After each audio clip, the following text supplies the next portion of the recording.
audiophonic recording, the feeling of space and perspective is brought to you.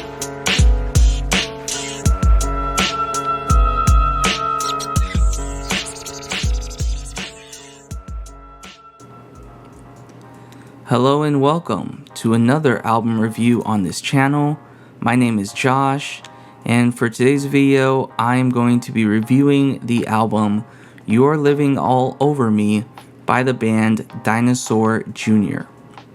Dinosaur Jr. is an alternative rock band from Amherst, Massachusetts.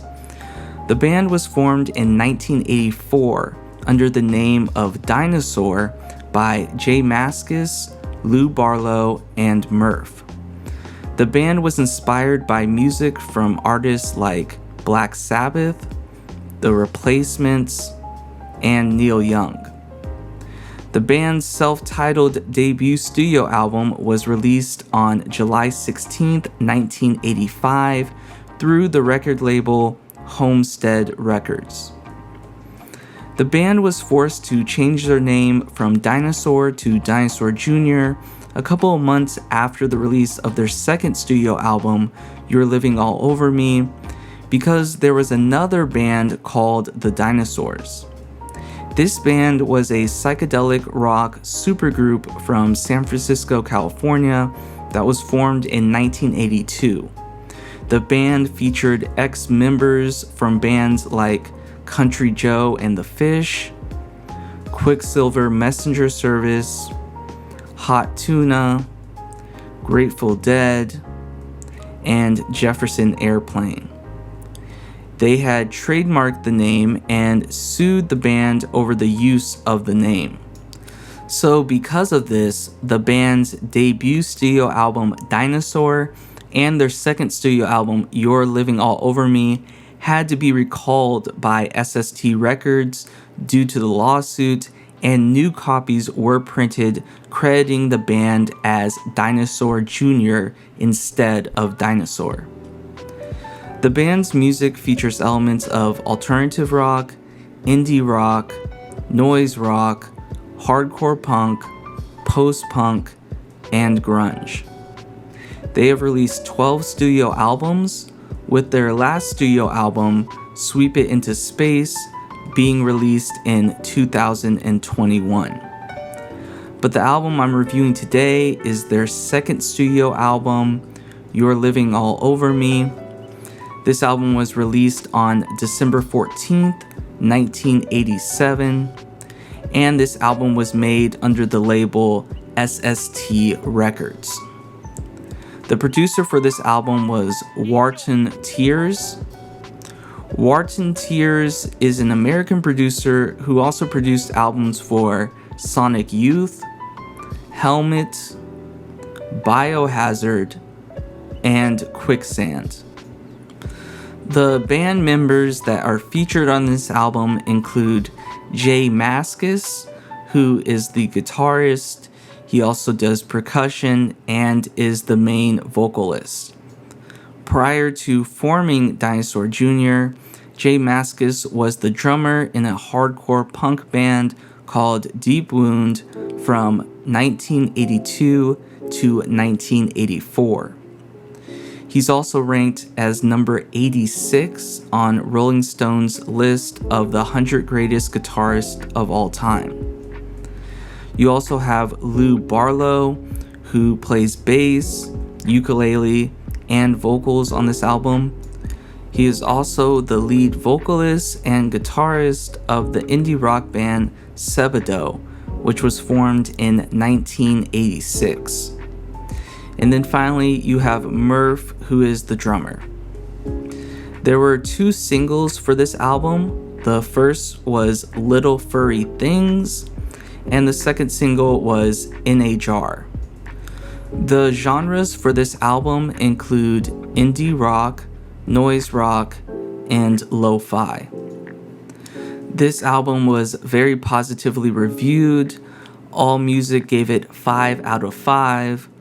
Pitchfork gave it 9.1 out of 10. They also placed it at number 46 on their top 100 albums of the 80s. and Spin Magazine gave it 10 out of 10, and they placed it as number 31 on their list of the 100 greatest albums from 1985 to 2005. This album was produced, recorded, and mixed at both Fun City Studios in New York City, New York, and Pine Track Recording Studio in Holyoke, Massachusetts.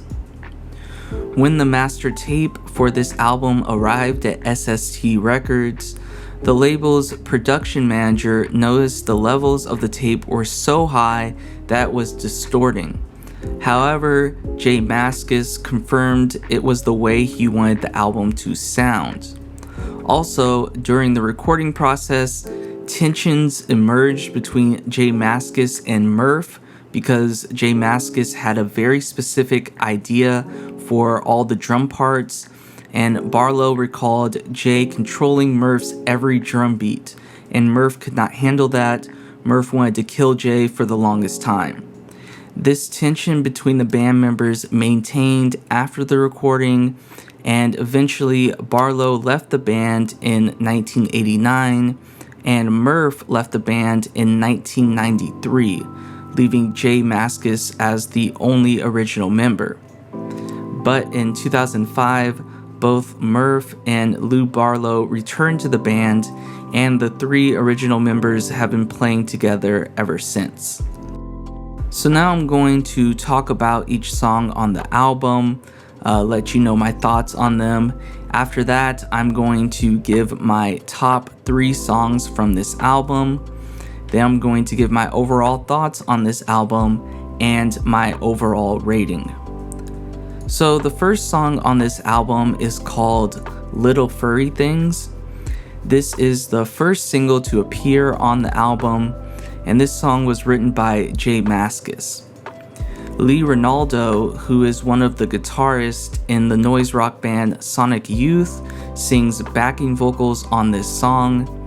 And this is a very noisy, energetic noise rock song with this psychedelic rock vibe to it. Lyrically, the lyrics on this song are very surreal and abstract in a very Pixies-like style.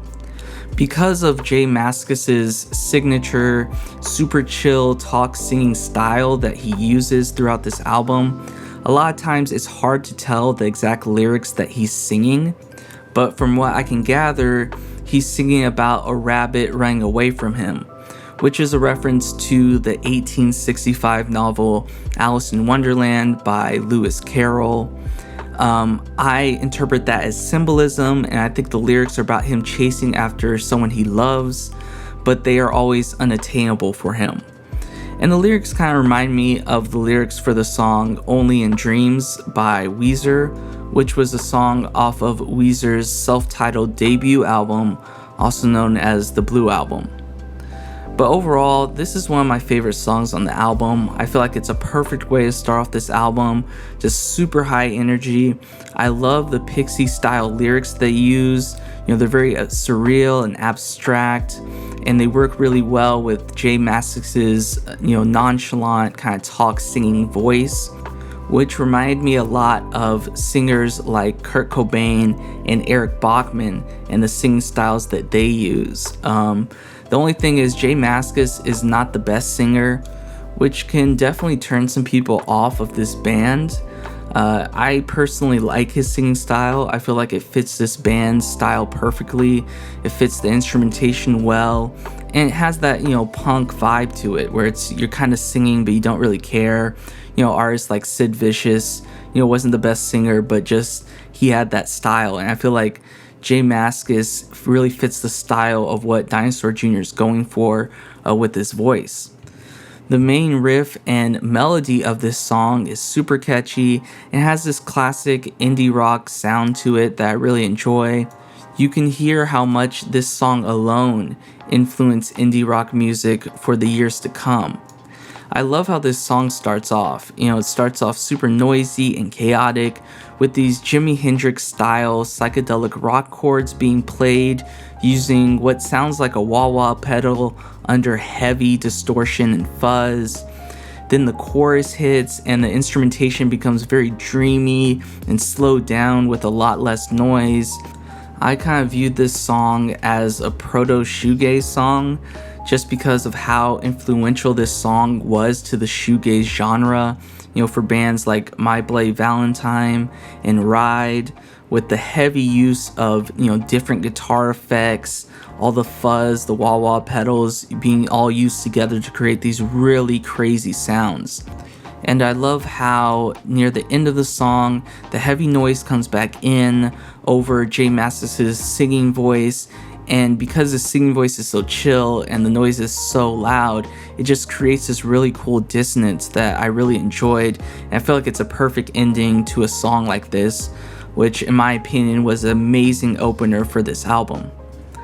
And that was the first song on this album, Little Furry Things. The second song on this album is called Kracked.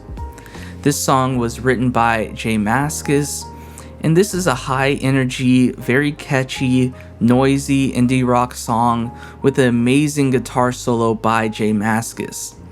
Lyrically, the lyrics are very minimal in this song. It sounds like he's pleading to his girlfriend or his lover to take him back after the mistakes he has made. And I really love this song. This song has such a great energy from start to finish, with this overall super catchy guitar riff that easily gets stuck in your head. I love the use of minimal and basic lyrics as they fit the catchy melody of the song really well. It makes this song feel more like a pop song, with the very basic lyrics and the super catchy melody. Then the guitar solo comes in, which I love the guitar solo in this song. J Mascis used heavy distortion and a wah-wah pedal, and I just thought it sounded really cool. It's super messy and noisy and complex, but just fits the song so perfectly. I also love how this song progresses, and it keeps changing the instrumentation to always keep it interesting. The beginning and the end of the song are two totally different riffs and melodies, so you can really tell that the song is progressing, but it feels natural and earned. It doesn't just feel like they just push two songs together. You can hear that progression as the song goes along. And it's just a really catchy indie rock song that easily could have been a single, in my opinion, just because of the pop nature of this song and just how catchy that melody was. So that was the second song on this album, Kracked. The third song on this album is called SludgeFeast. This song was written by J Mascis, and this is a very heavy, hardcore punk inspired alternative rock song with strong influences of 70s heavy metal throughout. The lyrics on this song are pretty minimal. Basically, he's begging this girl that he likes, to hang out with him. He feels like he has a connection with her. He wants to know if she feels that same connection. And overall, I really enjoyed this song. I thought this was an awesome song.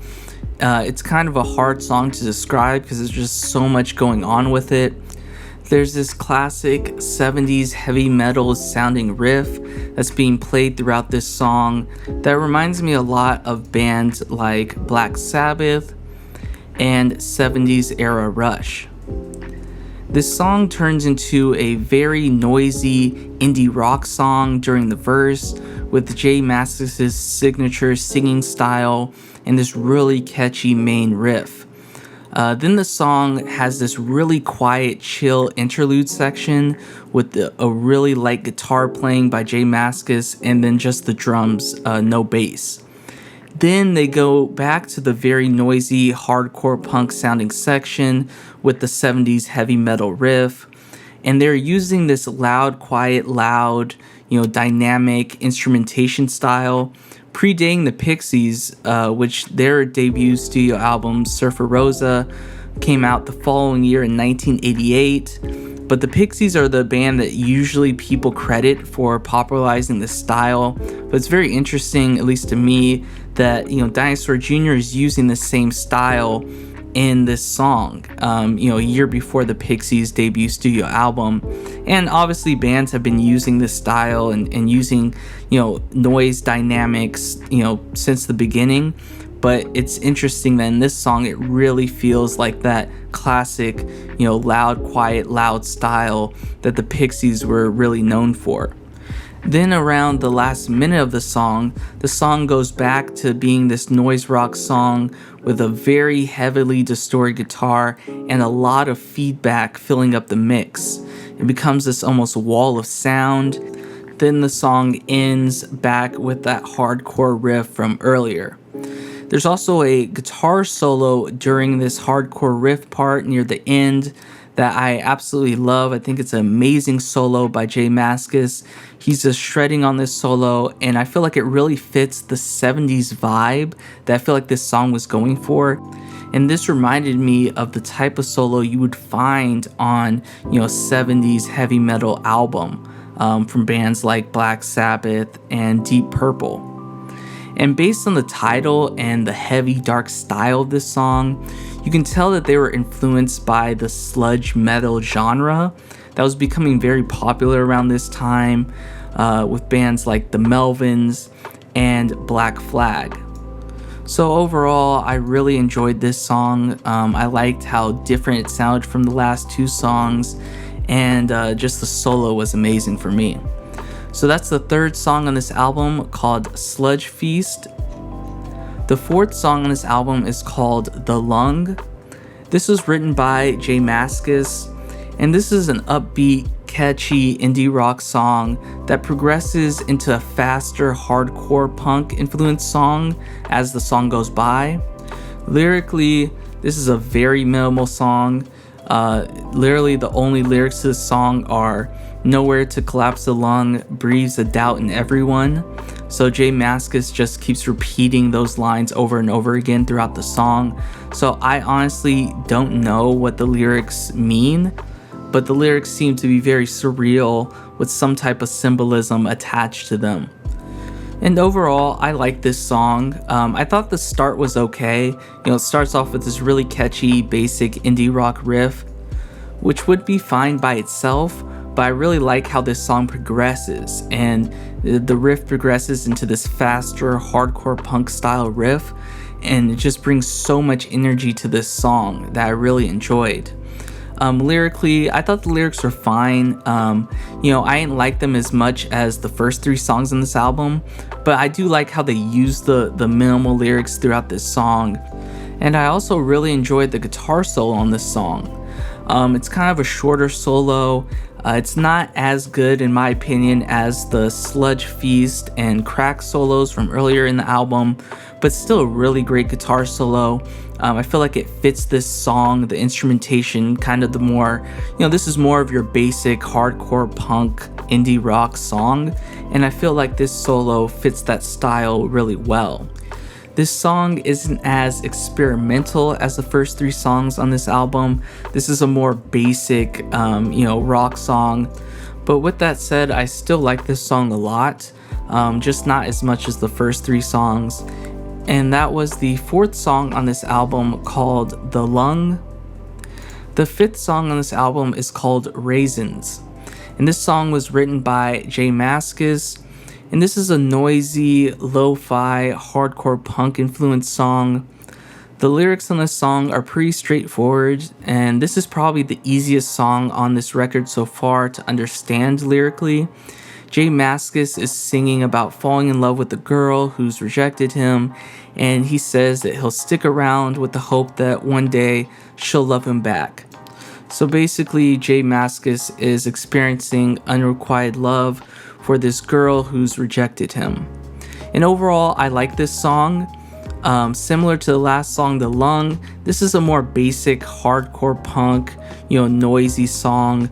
The instrumentation on this song remind me of the song Don't Wanna Know If You're Lonely by Hunsker Du off of their fifth studio album, Candy Apple Grey.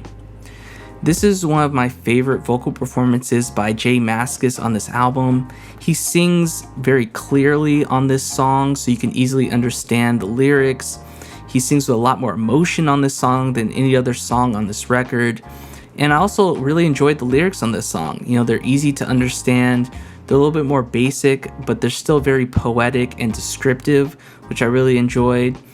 And the guitar solo on this song has this very 80s thrash metal sound to it that sounds more traditional than the other solos on this album, and I feel like this solo really fit this song well. There's also this really creepy sounding interlude that happens where Jay sounds like he's singing underwater with this very distorted lo-fi microphone. I thought it sounded really cool and it made this song feel very unique. This is definitely the most lo-fi sounding song on this album so far. It's very muddy and just very distorted throughout, but I really like this sound a lot. I feel like it makes this song feel unique. It makes it stand out on this album. This felt like a Guided by Voices song at points, just for how, distorted and lo-fi this song was. And that was the 5th song on this album, Raisins. The 6th song on this album is called Tarpit. This song was written by J Mascis, and this is a noisy indie rock song with a catchy drum beat throughout. Lyrically, the lyrics in the song are very surreal and abstract.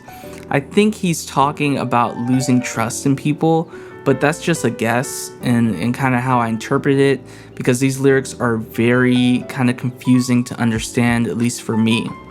And overall, I really like this song. I think the drumming on this song really stands out by Murph. I really enjoyed the drum beat that he did for this song. It's really simple, but it just fits this style of music so well. J Mascis' singing is very slow in this song, and it creates this really cool effect with the more simple drum beat.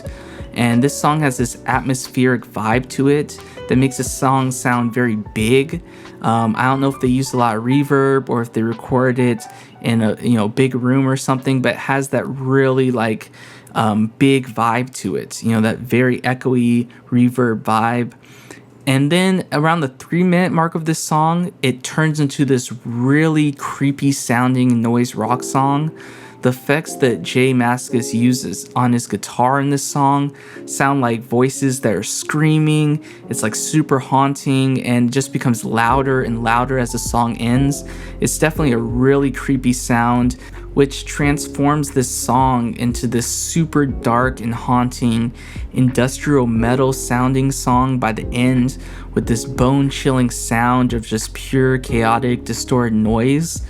It's definitely very experimental song for this album, and it's probably the least radio friendly song on this album. I don't think this is for everyone. It's kind of an acquired taste. I liked it. I feel like just the way that this song progressed from this super simple, very slow, kind of groove going into this very atmospheric vibe.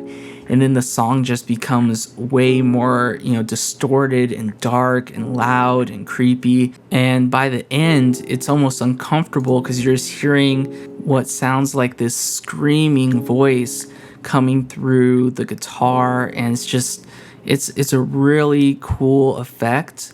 And it has this kind of horror aspect to it that I really enjoyed. And I like that they kind of switched up the style with the song like this. This is not a song for everyone, but I really enjoyed it. And that is the 6th song on this album, called Tarpit. The 7th song on this album is called In a Jar. And this is the 2nd and last single to appear on this album. This song was written by J Mascis. And this is a catchy, more traditional 80s alternative rock song that has a pop-punk vibe to it. The lyrics in this song are very cryptic and surreal. I interpret that he's talking about trying to help the girl that he loves go through trauma that she's experiencing, but she doesn't want his help. And she wants to hide her trauma and pretend that she's fine. And overall, I like this song a lot. It's a really simple, catchy, indie alternative rock song that has this pop vibe to it that really makes your head nod. I can see why this is one of the singles off of this album. It has a very radio-friendly sound to it, especially coming off of the song Tarpit, which was like the anti-least radio-friendly song on this album. It's a really cool, dynamic shift to go from that song into this song. But still, this song still has this kind of dark, melancholy vibe to it, just with the lyrics. I feel like this song is like Dinosaur Jr.'s version of the song Here Comes Your Man by the Pixies, which was a radio-friendly song, a pop song, but it had really dark, melancholy lyrics behind it, dealing with homelessness and disasters. And I feel like this is their version of that type of song, where it has this very, pop energy to it. It's a radio-friendly song, but the lyrics have this very kind of creepy surrealness to them, and it's dealing with trauma. So I feel like that kind of contrast and that dynamic works really well for a song like this. The guitar solo on this song I thought was really great. It's one of the shorter guitar solos. It's kind of there and then it's gone, but I feel like it fits this song perfectly. And this style of song reminds me a lot of a song, a band like Archers of Loaf would make. They kind of do really well with these more like pop punk, high energy indie rock songs that have more of like the cryptic, surreal, kind of dark lyricism behind it. This song, I like how this song becomes more chaotic and noisy near the end of the song, and kind of goes back to that kind of signature Dinosaur Jr. style of noise rock near the end, which I really enjoyed. And overall, this is a really great song. I can definitely see why this was such a hit, and this was, one of their singles. It's a song that has all the signature Dinosaur Jr. style to it, but in a more radio-friendly format. And I think that just really worked well overall. So that's the 7th song on this album, called In a Jar. The 8th song on this album is called Lose. And this song is written by Lou Barlow. This is the first song on this album written by someone other than J Mascis. This is a high energy punk rock song that has indie rock influences to it. The lyrics in this song are very cryptic and poetic. I honestly couldn't figure out what the lyrics were about in this song. Only thing I know is the lyrics seem very dark and depressing. And overall, I like this song, but I don't love it.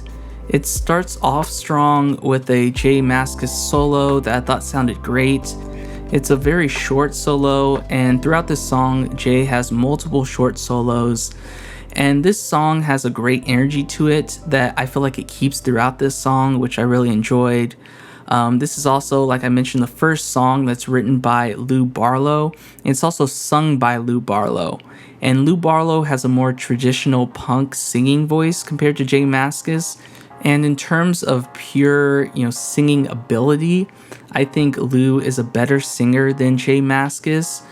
But I prefer J Mascis's singing style over Lou, because I feel like J Mascis's unique kind of talk singing, super chill, somewhat lazy style is what makes Dinosaur Jr. Dinosaur Jr. It's very unique and it stands out, while Lou has a more traditional punk sounding voice, which is fine, but this song didn't really feel like a Dinosaur Jr. song.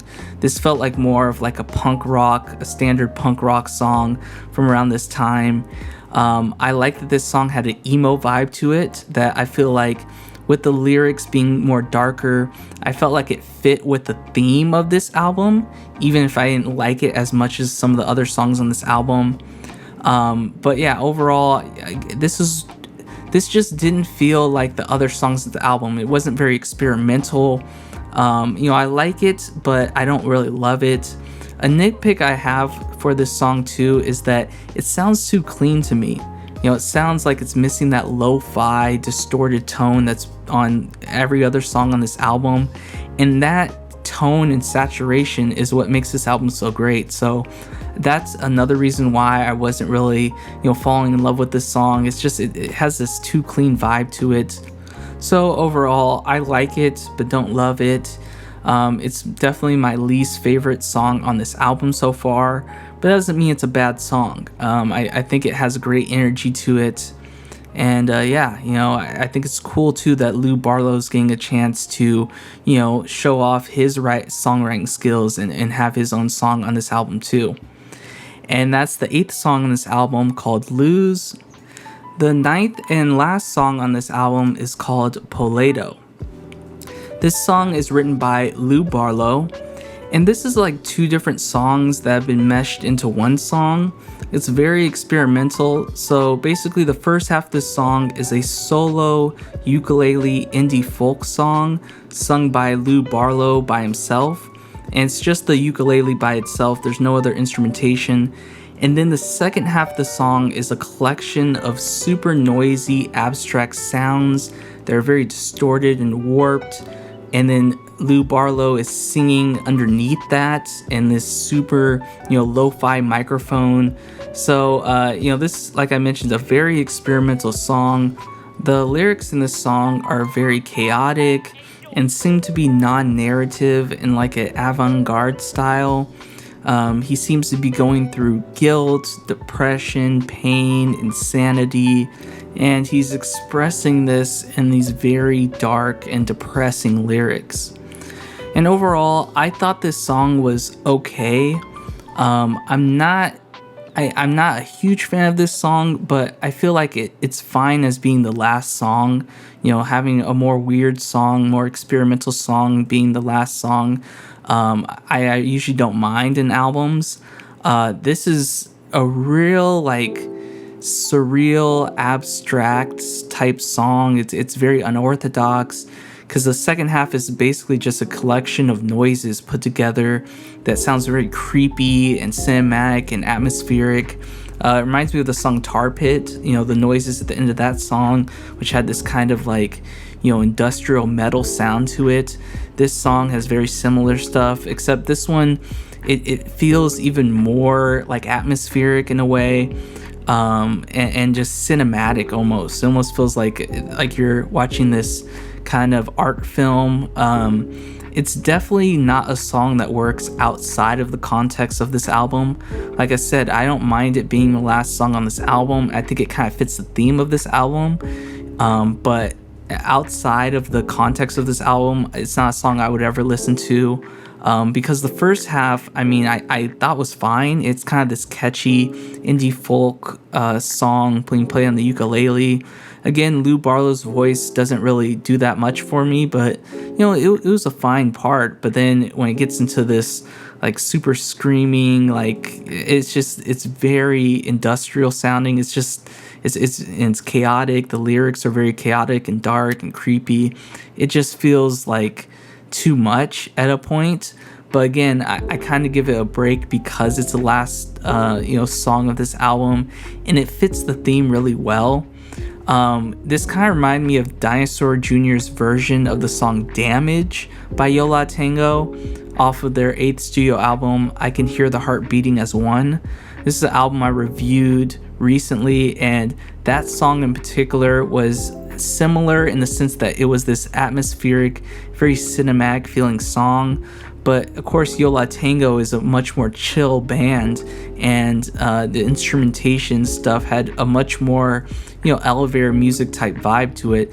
This is like that, but with this dark emo version.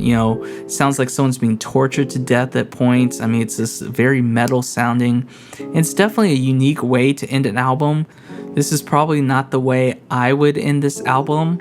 But I do think it's cool that Lou Barlow is getting a chance to write some songs and have some of his songs on the album, because one of the reasons that he left the band was on the next album, Bug, Jay Mascis really took over the production of that album and the songwriting.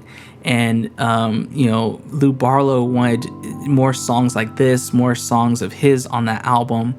And it's actually very similar to what the Pixies went through with, Frank Black or Black Francis, I guess, and Kim Deal, where it was Black Francis wanted control over the album, and Kim Deal was getting kind of pushed out. And then in that case, Kim Deal started the Breeders, and she kind of focused on that when she left the band. In this case, eventually Lou Barlow left this band and focused on Sabado. So, I appreciate that he's getting a chance, and I do think that this kind of cinematic feel does work as like an ender for this album. So overall, I don't hate this song. I think it's okay, but it's definitely not a song I would go out of my way to listen to. It's one of those songs that I would only listen to when I'm listening to this album as a whole. It's definitely not a song that I would personally put on like a playlist or something. So that was the 9th and last song on this album, called Poledo. Now I'm going to talk about some bonus tracks that were released on different versions and reissues of this album, but were not on the original vinyl release. So the first bonus track I want to talk about is Show Me the Way, which was a Peter Frampton cover. This was included on the CD version of this album that was released on the same date as the vinyl. This cover by Dinosaur Jr. was originally released as a B-side on the Little Furry Thing single that was released on November 4th, 1987, a little over a month before the album release. But the band decided not to include this on the vinyl release for this album, only on the CD release. And this is a song written by Peter Frampton. Peter Frampton is a rock musician from Beckenham, England, who had a successful solo music career during the 1970s and 1980s. He is a guitarist and vocalist that became famous for using a talk box in a lot of his songs, including the song Show Me the Way. The song Show Me the Way was a single that appeared on his 4th studio album, Frampton, released in 1975. The song reached number 6 on the US charts and number 10 on the UK charts in 1975. And this Dinosaur Jr. cover is an indie rock song where J Mascis uses a wah-wah effect and heavy distortion on his guitar to simulate the talk box effect from the original version. In terms of lyrics, this is a love song, and the lyrics are very cryptic and abstract. Peter Frampton famously said he will never reveal the true meaning of this song, so I have actually no clue of what the lyrics actually mean. Like I said, they're very cryptic, but I do understand that this is a love song. And overall, I really like this cover. I actually prefer it to the original. I like J Mascis using his guitar in place of the talk box. I thought that was really cool.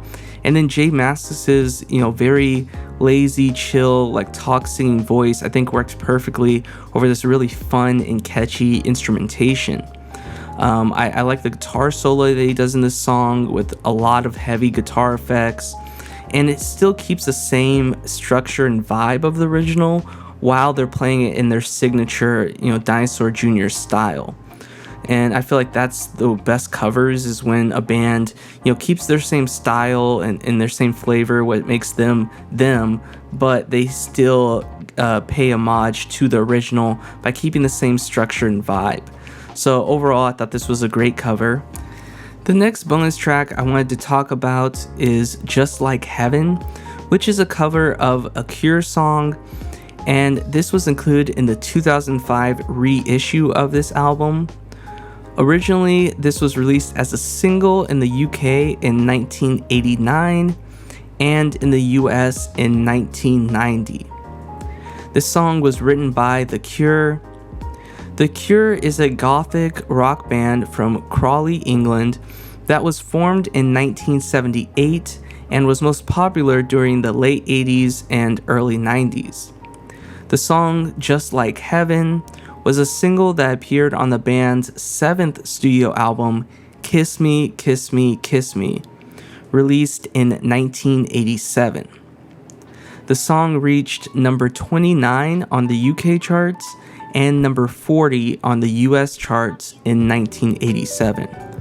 Robert Smith, who is the lead guitarist and vocalist for The Cure, has said in the past that his favorite cover of this song is Dinosaur Jr.'s version, and even said that their cover influenced how The Cure played this song live. And this Dinosaur Jr. version cover that I'm going to be talking about is a much faster tempo version of this song with a lot of heavy distortion and noise in a very Dinosaur Jr. style. Lyrically, this is a love song that Robert Smith wrote about a night he spent with his then girlfriend and future wife. And overall, this is one of my favorite covers of all time. I'm a huge fan of the original song by The Cure, and I like this cover just as much as the original. This version starts off with a faster tempo than the original version, where you hear the acoustic guitar and the original catchy, rhythm being played by the bass and drums behind that. As the song progresses, more and more guitars are layered on top of each other, being played by Jay Mascis. There's acoustic guitar, like I mentioned, and there's different electric guitars with different tones and effects and levels of distortion being played and layered on top of each other, which creates this really cool effect where you hear, like 4 or 5 guitars being played on top of each other. And then during the bridge of the song, it turns to this really heavy, thrash metal-like song that reminds me of Pantera when they were going into the more groove metal, thrash metal of the 90s with their album Vulgar Display of Power. It has that, super groovy, heavy metal sound to it with this loud screaming and yelling going on in the background, which I'm pretty sure is done by Lou Barlow. And it's just like this crazy transition from the original part that sounds, again, more like the original song, just in faster tempo, to this totally different sound.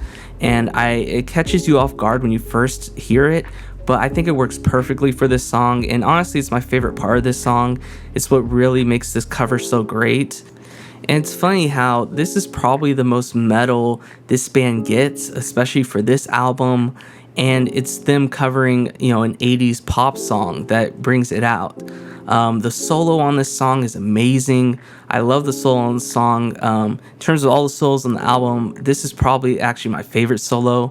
It's really distorted and lo-fi, which creates this really cool, super fuzzy effect that I love in songs. And the only weird thing about this song that I don't like is that it ends abruptly in the middle of the bridge. They're right about to get back into that, heavy metal, thrash metal section, and then it just stops. And they did this because the band actually ran out of recording tape when they were making this album. Because, they're making this album on a budget, and they actually ran out of tape.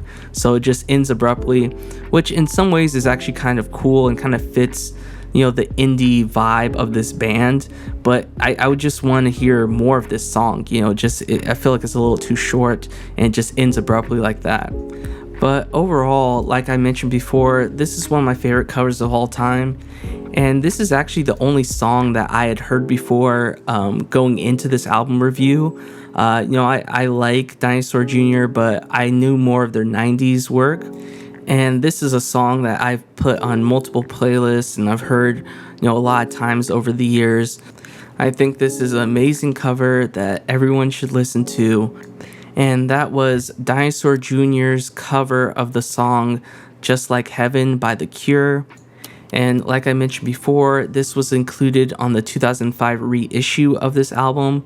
So on Spotify and other streaming services, you're usually going to find this cover of Just Like Heaven as the 10th track on this album. So you'll have a chance to listen to it if you give this album a listen. And now I'm going to talk about my top 3 songs on this album. And this is in no particular order. The first song is Little Furry Things. This is the first track on this album, and this was the very noisy, energetic noise rock song with that psychedelic rock feel to it. I just thought this was the perfect opener for this album. It has all the signature Dinosaur Jr. style to it. Very noisy, energetic. It has more mellow parts. You get to hear Jay Mascis's, signature vocal style. And I think it's just a great opener for this album. The second song is Kracked, which is also the second track on this album. This is the high energy, very catchy, noisy indie rock song that has that amazing guitar solo by Jay Mascis. I just love the really catchy riff in this song that kind of goes throughout. It's super energetic, and then that guitar solo by J Mascis is amazing. It's one of my favorite guitar solos on this album. Just all the different effects that he uses, and it's just one of those songs that progresses and keeps changing as it goes along and just always stays interesting. And my third favorite song on this album is SludgeFeast, which is the third track on this album. This is that heavy, hardcore, punk-inspired alternative rock song with the strong influences of 70s heavy metal and sludge metal. It had that, Black Sabbath-like riff throughout. And this is just a really heavy song. I really enjoyed just them going into the more loud instrumentation style that obviously the Pixies kind of popularized, but I thought it was really cool to hear it in a song like this, a year before the Pixies' debut album.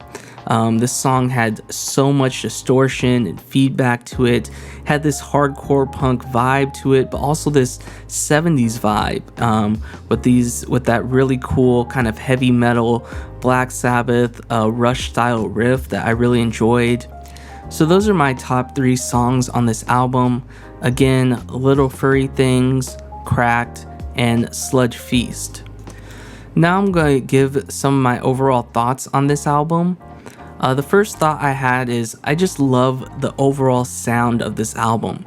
This album has a very lo-fi, fuzzy, saturated tone throughout that makes it unique and gives this album its own identity compared to other indie rock albums of the time. The noise is very aggressive and heavily distorted, but it still has this warm, 70s feel to it. For me, this felt almost like a 70s album in the 80s. I love that they experimented with the style and tone of the noise that they used in these songs. It's not just your traditional thrash metal noise. They had more psychedelic, shoegazy noise, like in the song Little Furry Things, that makes you feel like you're on an acid trip, especially with the lyrics J Mascis talking about chasing rabbits. While a song like Tarpit has that super dark, creepy, death metal inspired noise that's super aggressive, and I just love the contrast between these noises. It doesn't have that traditional kind of industrial sound to it. There's just a lot of flavor and character to the noise that they're using, and they use it in creative ways on this album to convey the emotions that they want you to feel. Also, I like that this album had a loose concept / theme to it that you can gather through listening to this album. It's never made 100% clear what exactly it is, just because of the abstract, surreal lyricism that goes on throughout, especially with J Mascis's talk singing style that sometimes is really hard to understand what he's actually singing. But I interpreted this album as J Mascis being depressed due to being in love with someone who doesn't love him back. That unrequited love, and he's trying to move on with his life, but he can't. So for me, I feel like this album has that more traditional emo theme to it. You can hear the pain in just the instrumentation and his vocal style. And I feel like that theme fits the title and the cover art for this album. Thematically, this album reminded me a lot of Pinkerton by Weezer, which was their second studio album. On that album, I feel like Rivers was exploring similar emo vibes of, pain and depression and loneliness that Jay is expressing on this album. And I feel like this album does such a great job of using the instrumentation as a tool to convey that emo vibe really well and keep that theme going throughout the album. Even on the last 2 songs of this album, which Lou Barlow wrote, you could still feel that vibe and theme throughout those songs. Also, I want to say I'm a big fan of J Mascis's guitar playing on this album. He has a very unique style that sounds very chaotic and sloppy, and that more hardcore punk style with the heavy use of guitar effects and shredding on his guitar. His guitar solos on the song SludgeFeast and In a Jar are 2 of my favorite solos on this album. Also, the solo that he does in Just Like Heaven, which I'm not really factoring in my review because that's an additional kind of bonus track. But that solo is one of my favorite solos of all time. I love that solo on that album. But I like that his solos have very different style. You know, he has more of the shoegazy style, the more thrash metal style solos, and they all fit their respective songs really, really well. You know, it's just not mindless shredding. You feel that type of creativity and just art to his solos. I also wanted to talk a little bit about J Mascis' singing style. You know, I'm a big fan of his singing style, even though I know he doesn't have a great traditional singing voice, and there's a lot of better rock singers out there. I feel like the imperfections in his singing voice is a big part of what makes Dinosaur Jr. so special.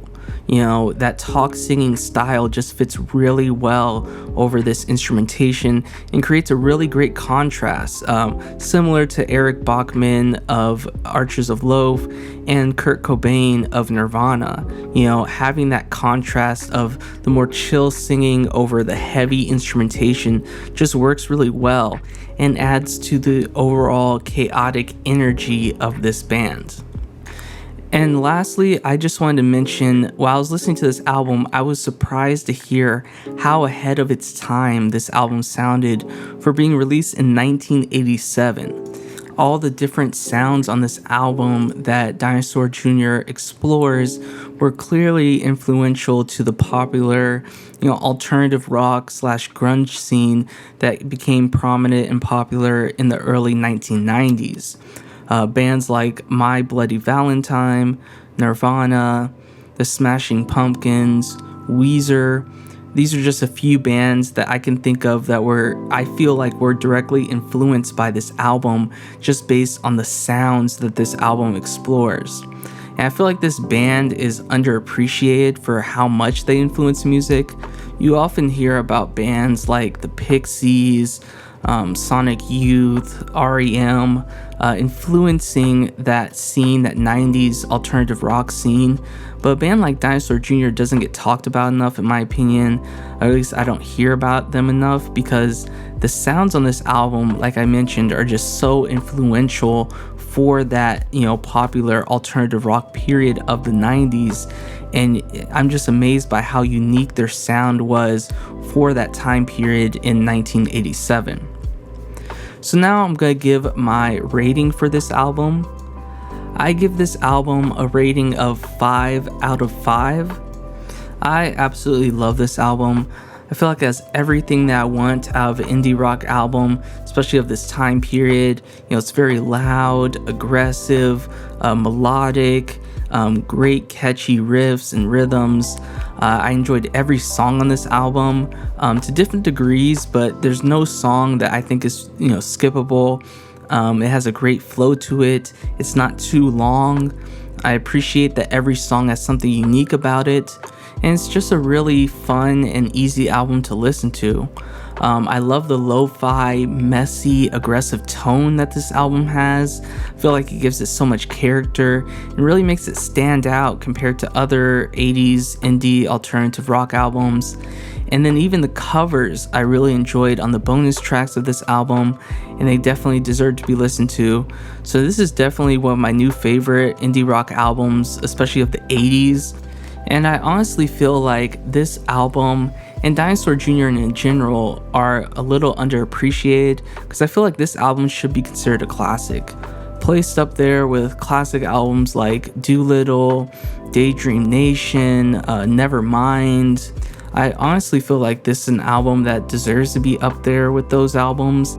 And I'm just really glad that I had a chance to review this album and listen to it because this is a really great album that I highly recommend. And now I'm going to talk about who I would recommend this album for. I'm going to mention a couple of classic and modern artists that I feel like if you listen to these artists and if you're fans of these artists, then you will probably enjoy listening to this album. So first, I would recommend this album to people who are fans of more classic artists like Nirvana, Pixies, Sonic Youth, Husker Du, Sebado, and Unwound. For me, these are bands that came to mind while listening to this album, and I feel like if you're fans of these bands and this type of music, then you'll probably enjoy listening to this album. I would also recommend this album to people who are fans of more modern artists like King Cruel, The OCs, Waves, Cloud Nothings, Screaming Females, and Yuck. These are bands that I thought of while listening to this album. I feel like if you're fans of these bands and the type of music that they make, then you will probably enjoy listening to this album.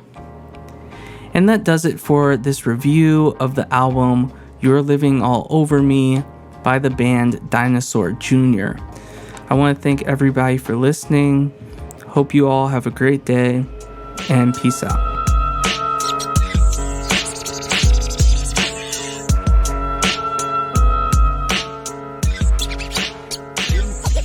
In nature, sounds exist in space.